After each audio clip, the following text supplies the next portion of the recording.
I want you to picture a room. Okay. But it's not a boardroom with, the mahogany tables and the plush leather chairs. Right. Right. It isn't a brightly lit retail store on Fifth Avenue with champagne waiting for you on a tray. No, this is something else. It is cold, it's sterile, the lights are this harsh, buzzing fluorescent white. I think I know where you're going with this. And in the center of the room, under a heavy white sheet, lies a giant. It's a morgue. It is a morgue, and we are not here to praise the dead. We're here to perform an autopsy. And the patient on the table? The patient on the table is the global luxury industry. Specifically, these titans we all thought were, immortal. LVMH. LVMH, the parent of Louis Vuitton, of Dior, and Kering, the owner of Gucci. These were the absolute gods of retail. Yeah, and we should be very clear here. This isn't just a routine checkup. No. We aren't here because of a bad quarter or, a missed earnings target. We're looking at a corpse. A corpse. Or at the very least, the corpse of an entire era. That is a heavy statement. But looking at the stack of research you sent over, it's frankly terrifying. We are not talking about a dip in stock price. Yeah. Well, we are talking about vaporization. Vaporization is the only word that really fits. Right. If you look at the peak, when luxury was just untouchable, right in that post-pandemic euphoria. Right, when money was basically free. Exactly. Yeah. And you compare it to the trough that we're examining today, we're looking at roughly $500 billion in market value that has essentially vanished. Let me just repeat that for everyone listening. $500 billion. Gone. Evaporated into thin air. Give me some perspective on that number. What is that comparable to? To put that in perspective, that is larger than the entire GDP of Austria. Wow. It's larger than the GDP of Nigeria. It is an economic black hole that just opened up in the middle of Paris and Milan and swallowed $500 billion of what we thought was real value. So our mission today, our deep dive, is to figure out the cause of death. Because for the last year or so, the narrative in the financial press has been very, very standard. Oh, it's the economy. The easy answer. Interest rates are high, people are saving money, it's just a cycle. But you're arguing in these notes that it's something much more biological. The economy is a factor, sure. But think of the economy as the weather. Okay. A healthy body can survive bad weather. Hmm. You put on a coat, you shiver a bit, but you survive, right? Right, you get through it. This patient didn't die of the cold. It died from systemic organ failure. It died because the very concept of looking rich, the thing they sell, the thing they built this entire empire on, has expired. Now, that is the provocative question we need to unpack. Is looking rich dead? I think it is. Or at least the way we understood it is dead. Because if it is, then this isn't a recession for these companies. It's an extinction event. It could be. So, for this deep dive, I'm going to play the role of the auditor. I'm looking at the blood loss, the money, the red ink on the page. I'm pretty skeptical of the magic of luxury.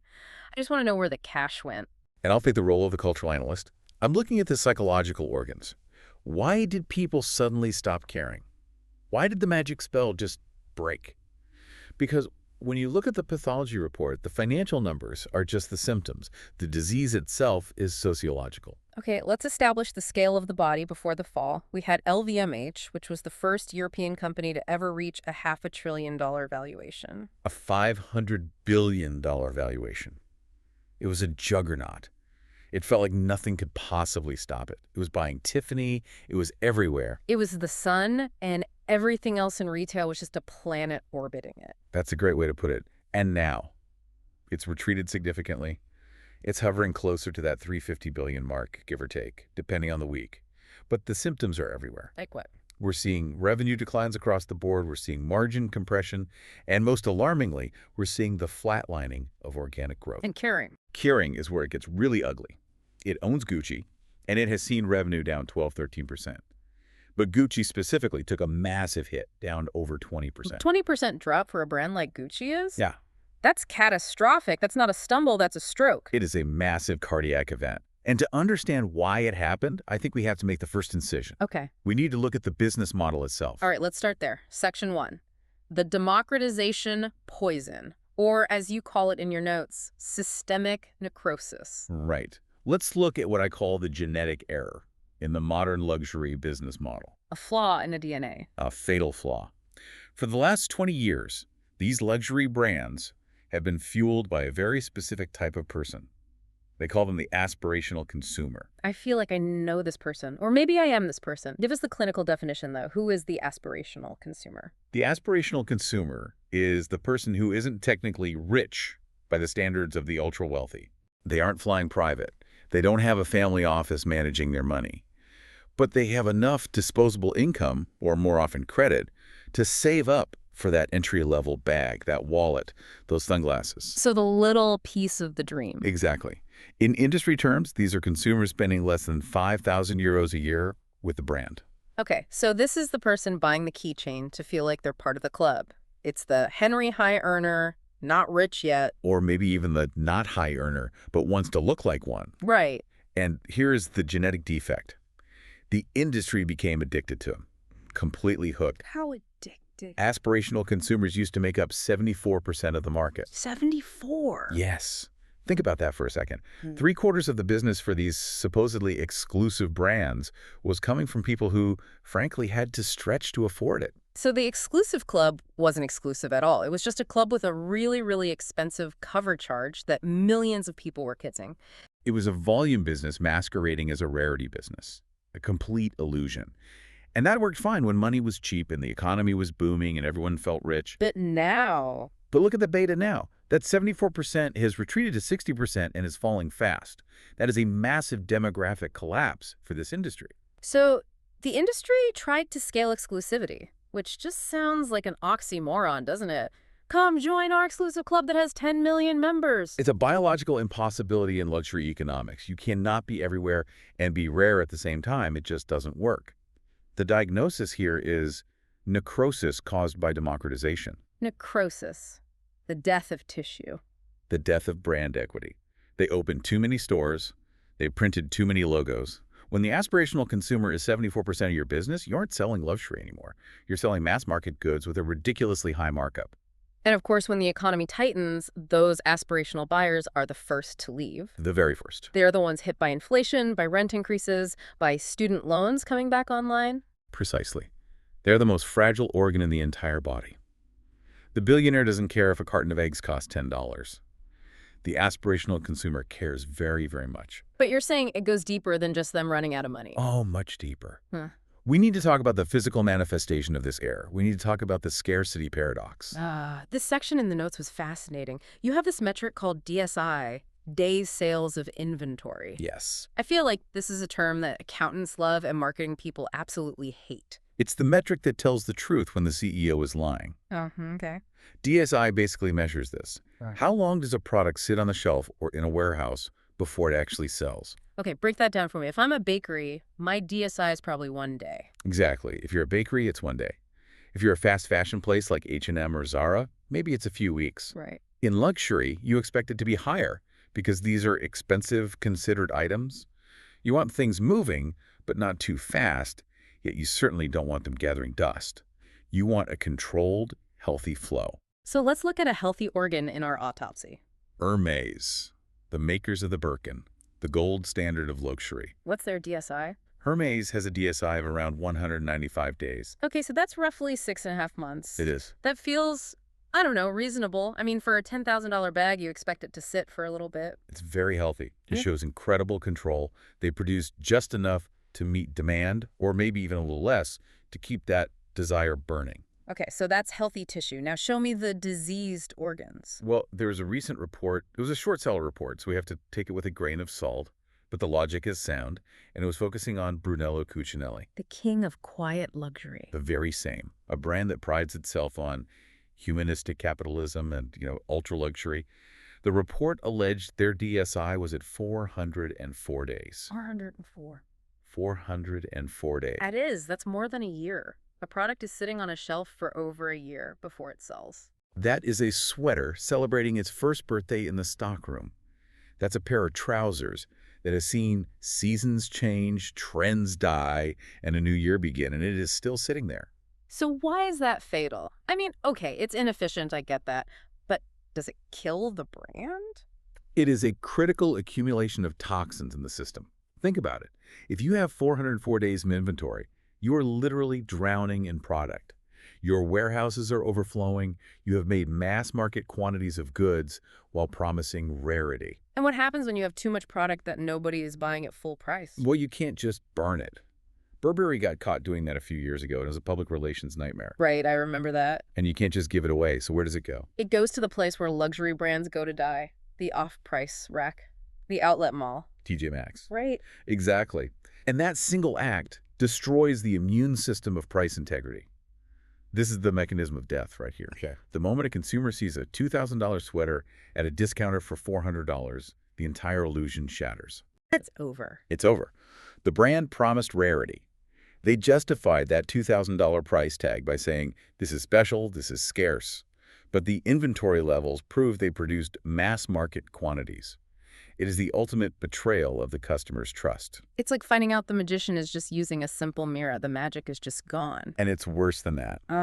Because once I know that sweater is actually worth $400, I am never, ever going to pay $2,000 for it again. I'd feel like a total idiot. You feel like a sucker. You feel like a sucker. And this leads directly to what we call brand dilution, or even worse, genericization. So the auditor in me has to ask the question, was the logo always a bubble?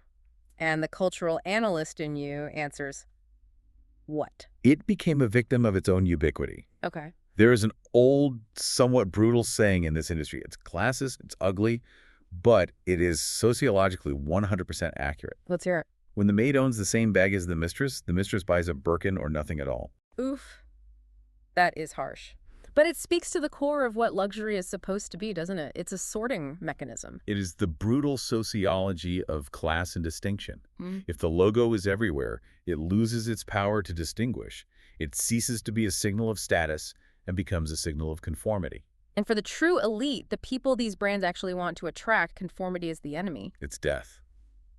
If everyone at the airport gate has the same monogram tote bag, the billionaire doesn't want one. They want something nobody else has. They want the thing money can't easily buy. Okay, so we've established the democratization poison. So? Too much stuff sold to too many people, leading to a total loss of magic. A fatal dose. Now let's move to the second major cause of death in our report. We need to talk about the elephant in the room, or maybe more accurately, the dragon. The dragon. Section 2, the China coma. You cannot perform this autopsy without examining the heart. For the last 20 years, China was the beating heart of the luxury buyer. It was the growth engine. The only growth engine that mattered. If you were a luxury CEO in, say, 2015, your entire corporate strategy was basically open more stores in China. It was a gold rush. The rising middle class, the seemingly insatiable appetite for Western brands, it looked like it would never end. And now, that heart has stopped. The notes you sent say the market there declined 18 to 20% in a single year. 18 to 20%. It essentially reverted all the way back to 2020 levels, wiping out years of growth in a matter of months. So that whole post-COVID artificial boost, the revenge spending we heard so much about, It's dead. The patient has suffered a massive cardiac arrest. And we need to understand why, because it's not just the economy is bad, it's a multi-organ failure within that specific market. Okay, let's break down the causes of this stroke. First up in the notes, real estate. This is so crucial to understand. In the West, we tend to have diversified investments, stocks, bonds, 401ks, that sort of thing. In China, for the rising middle and upper middle class, real estate was the primary store of wealth. It was the bank account. People put 70, sometimes 80% of their entire net worth into apartments. And we all know what happened there. The property bubble didn't just leak, it burst. Prices collapsed. So imagine if your savings account suddenly lost 30% of its value overnight. You didn't just feel poorer. On paper, you were significantly poorer. The wealth effect completely evaporated. So even if you still have cash, you're not spending it. You're not spending it.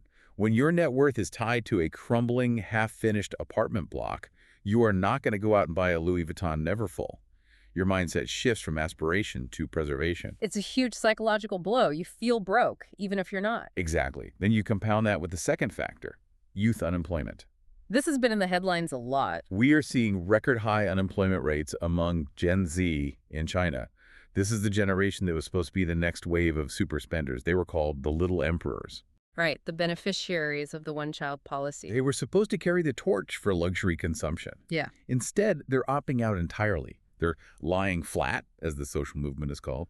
They aren't grinding for a handbag. They're stopping the spending. So consumer confidence went from, what, feverish to... Freezing. Absolutely freezing. Now, there's another phenomenon in this section that I found really interesting. Repatriation. It sounds technical, but explain what it means for where the money is being spent. This is a fascinating shift in the plumbing of the industry. It used to be that Chinese consumers did a huge amount of their luxury shopping abroad. In Paris, Milan, Tokyo. Exactly. They would fly there. They would line up outside the stores on the Champs-Élysées. We've all seen those lines. I've seen them myself, the velvet ropes in Paris, and it's mostly Asian tourists waiting to get in. Right. And they were doing that for two main reasons. One, the experience, sure. But two, and this is the big one, the price. It was cheaper? Significantly cheaper. Taxes and duties in mainland China meant it was much more affordable to buy the bag in Paris than in a boutique in Shanghai. And on top of that, you had the daigou. The daigou. Remind us what that is. These are the personal shoppers, essentially. It's a gray market. These were people, students, tourists, professional runners who would go to Europe, buy suitcases full of luxury goods. Literally suitcases full. Fly back to China and resell them for a profit, but still at a price that was cheaper than the official store price in China. It was a massive shadow economy. So what happened to it? The brands killed it. They killed it themselves. Why? They decided they wanted control. They wanted to capture that margin for themselves. They started to harmonize prices, so they raised prices in Europe and lowered them slightly in China to close the gap. And they cracked down hard on the resellers. They tightened the screws to control their image and their pricing globally. So they successfully killed the gray market. They did, but it's a double-edged scalpel. In doing so, they cut off a huge revenue stream that they had become dependent on. They killed the daigou, but they didn't replace that volume with organic domestic sales because the domestic consumer is, as we've said, depressed. So they performed a necessary surgery to save their brand equity long-term. But it caused massive short-term blood loss. Yeah. Revenue just cratered. It's like stopping the bleeding by putting a tourniquet around the patient's neck. That's a grim but accurate image, yes. And now, the sources we've looked at use a word to describe the Chinese consumer that I think terrifies luxury executives more than any other word in the dictionary. What's the word? Rational. Rational. Why is that so scary? A rational consumer is fatal for an industry built entirely on irrational desire. That's a good point. You don't buy a $5,000 handbag because it makes rational sense. It holds the same amount of stuff as a $50 tote bag. Yeah. You buy it because of emotion, status, magic, storytelling. If the Chinese consumer is now sitting there with a calculator, doing the math, realizing their apartment is worth less than they thought, and deciding that the bag isn't a good investment, the luxury industry is in deep, deep trouble. Okay. So the heart has stopped, the immune system is failing from brand dilution, and the patient is bloated with inventory. But there's another killer in the room, a silent one. A very silent one. Section 3 of our autopsy, the quiet luxury assassin. This is where we get into the psychological trauma of the patient. Yeah. We're seeing a massive shift in symptoms, and the primary one is the rise of luxury shame. Luxury shame. That is such a powerful term. It sounds like a Victorian ailment. He is suffering from a terrible bout of luxury shame. It's a very modern sociological phenomenon, actually. Yeah. Historically, displaying wealth was a safety mechanism. It signaled success, power, resources. It said, I have made it. But now? But we're in a unique moment. The gap between the rich and the poor is widening so visibly. The cost of living crisis is crushing the middle class. In this kind of environment, displaying wealth becomes a liability. It becomes tone-deaf, insensitive. Exactly. To look rich is to look insensitive. Walking around with a giant interlocking G or L logo on your chest isn't a flex anymore. It's a target. It says, I am spending your annual rent on a single sweatshirt. And the younger generation, Gen Z especially, they have a word for this. They do. It's cringe. It's cringe. And once a brand becomes cringe, it is very, very hard to come back from that. It's the kiss of death. It is. And this is where we see the split between the victims and the survivors in our autopsy. We have two distinct camps now, loud luxury and quiet luxury. Let's name the victims first. Who is on the table from the loud camp? The primary victim is the loud luxury model, and the poster child for that is Gucci, specifically under its previous creative direction. Right. They leaned so heavily into logomania. Everything was branded, it was maximalist, it was a party, it was fun, for a while. And the autopsy results for that strategy.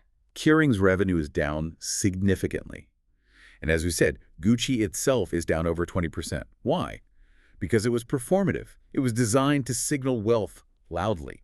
And when the culture shifted to stealth wealth, Gucci was left holding a megaphone while everyone else in the room started whispering. So who are the survivors, the ones who are actually growing in this environment? The quiet luxury brands, Laurent, Brunello Cucinelli. Inventory issues aside, their brand heat is still very high. And of course, the immortal Hermes. The data we're seeing shows quiet luxury as a category grew 20% year over year, while the loud brands tanked. And the logic is that they focus on intrinsic value rather than extrinsic value. That's the marketing line, yes. It's about the material, the craft, the feel of the cashmere. It's for the wearer, not necessarily for the viewer. That's part of it. But there's much deeper game being played here. It's not just about fabric. It's about a fundamental shift in signaling. We are moving from wealth-based signaling, which basically says, I have money, to competencies-based signaling. Competencies-based signaling, what does that mean? It means you're not signaling, I have money. You're signaling, I have taste, or I have knowledge. And I have taste is much harder to fake than I have money. Infinitely harder. Any crypto bro who got lucky in a bull run can go buy a loud Gucci belt. Yeah. But knowing which unbranded navy blue cashmere sweater is the right navy blue cashmere sweater, that takes knowledge. That takes being in the know. So this gets back to that old sociological idea. The difference between the patricians and the parvenus. Old money versus new money. Essentially, yes.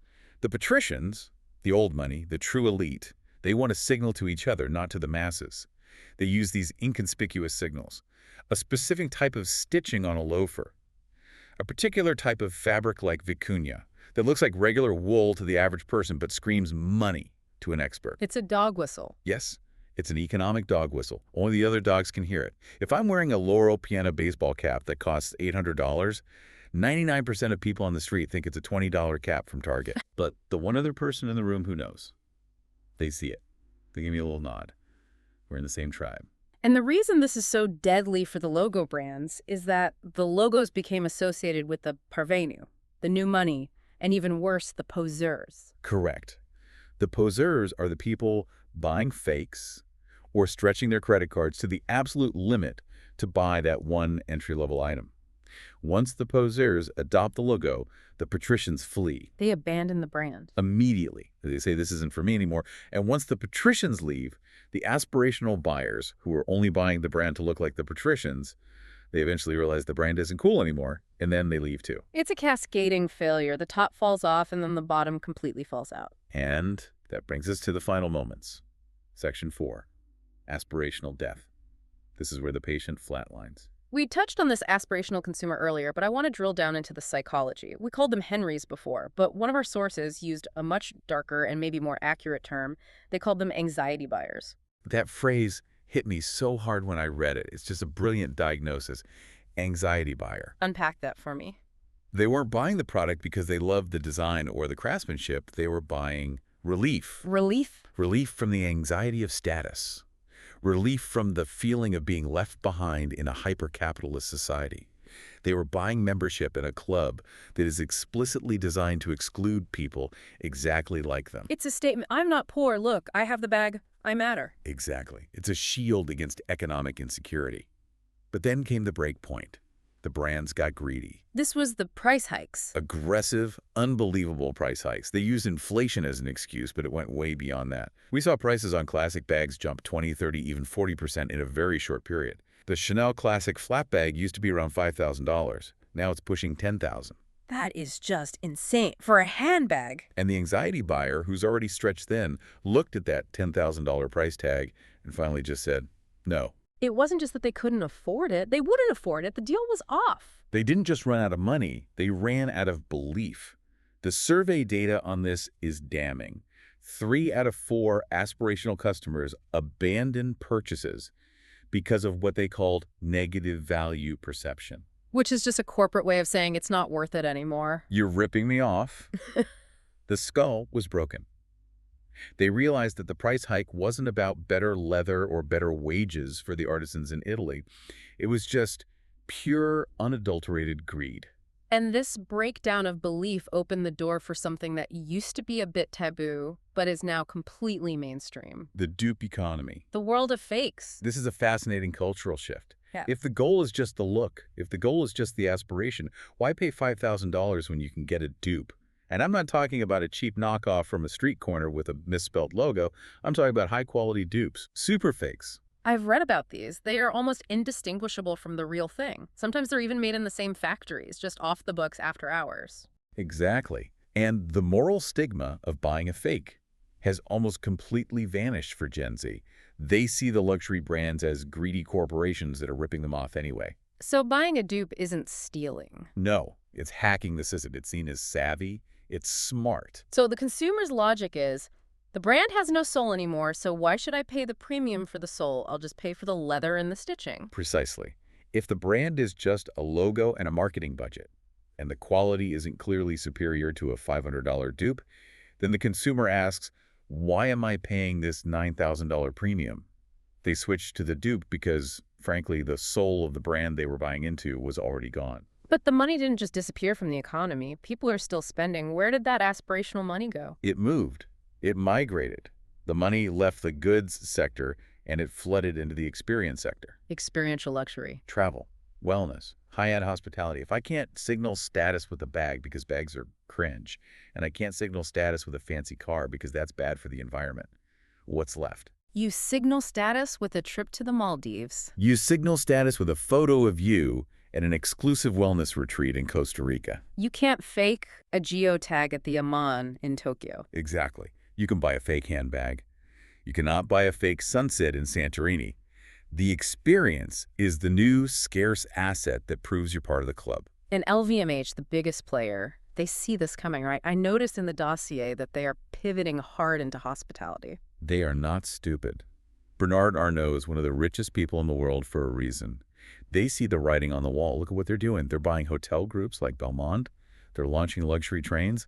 And look at the Louis in Shanghai. What is the Louis? It's a brand new concept for them. It's not just a store. They call it a maison. It's a destination. It has a library, a cafe, an art exhibition space. It feels more like a museum or a luxury cruise ship than a retail shop. So they're trying to turn the store into an experience itself. They have to. They know that selling a product isn't enough anymore. They have to sell a memory. They have to sell a feeling. They're trying to turn the retail transaction into a pilgrimage. A pilgrimage. That's a great way to put it. Because if you just want the bag, you can buy it online or, frankly, buy a dupe. But if you want to feel special, you have to go to the Louis. That's the new strategy. So let's wrap this all up and look at the prognosis. We've dissected the body. We've seen the necrotic tissue of the aspirational market. We've seen the heart failure in China. We've seen the psychological trauma of luxury shame. Is this patient going to survive? It's going to be a split recovery. What's really happening is the industry is amputating a limb to save the body. Amputating a limb? What limb? They are cutting off the middle class. The losers in this new world are the brands that were reliant on the aspirational consumer and on logos. They face systemic necrosis. They will shrink or they will die. They'll become zombie brand names you still know, but nobody actually wants. And the winners. Absolute luxury. The brands that cater exclusively to the top 1% to 2% of clients, the VICs, or very important clients, these are the people who generate 40% or more of all sales. 40% of sales from just 1 or 2% of the customers? That is a terrifying concentration of risk, isn't it? It is incredibly risky. If you upset that 1%, your company's dead. But it's the only safe harbor in this storm right now. So the brands are pivoting to service these people.